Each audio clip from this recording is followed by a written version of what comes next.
እና ምንድነው ይሄ ነገር? አሁን እንጀራ እንደ ዳቦ ነው። ኦኬ እኩያው ዳቦ ነው፣ ምግብ ነው። ስለዚህ አሁን ስለ ምግብ ማንበብ አለብኝ ማለት ነው።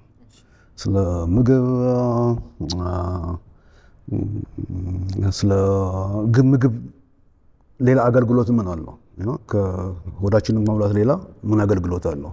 ሪቹዋል አለው፣ ምግብ አቀራረብ፣ እነዚህ በሙሉ የምልክት ስርዓቶች ናቸው። ስለዚህ ስለ ፉድ ሴሚዮቲክስ ማንበብ ነበረብኝ፣ ስለ ኒውትሪሽን ማንበብ ነበር እና አጠቃላይ ወደ እንጀራ ሊወስደኝን የሚችል ኢንፍራስትራክቸሩን ቀላልም ቢሆን ሰራውና ወደ እንጀራ መጣ። አሁን እንጀራውን ቅርጹን ማጥናት ነበረብኝ። ቅርጹ ክብ ነው። ክብ ማለት በተምሳሌት በሲምቦሊዝም ፐርፌክት እንትን ነው።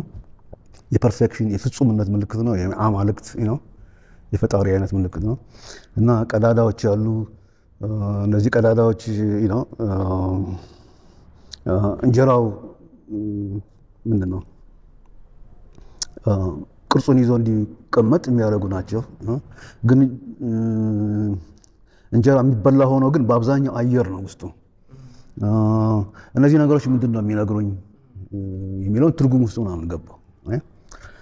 እንጀራ ኢዝ ላይክ ህይወት እስከ ዛሬ ድረስ ህብረተሰቡ እየተጠቀመ የመጣበት ምክንያት ምግብ ሆድን ከመሙላት በላይ መሆን አለበት። ግምትህን ነው እንግዲህ አሁን ይህን ምሳሌውን ለማስቀመጥ ስፈልግ ግምቴን ነው የማስቀምጠው። ስለዚህ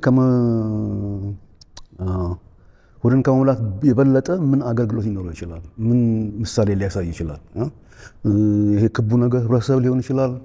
እነዚህ አይኖች ግለሰቦች ሊሆኑ ይችላሉ።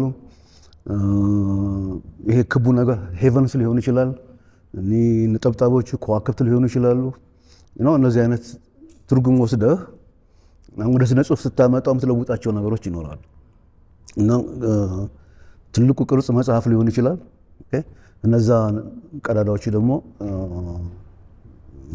ግለሰቦች ካራክተሮች ሊሆኑ ይችላሉ። እና ይሄንን እንዳለ መውሰድ ስለማልችል መውሰድ አልችልም። ምክንያቱም ስትተረጉመው ተራክፎ የሚቀር ነገር አለ። እና ባጭሩ ክቡን ወሰድኩ፣ ቀዳዳዎችን ወሰድኩ እና ግራጫ ቃጭሎች ነገር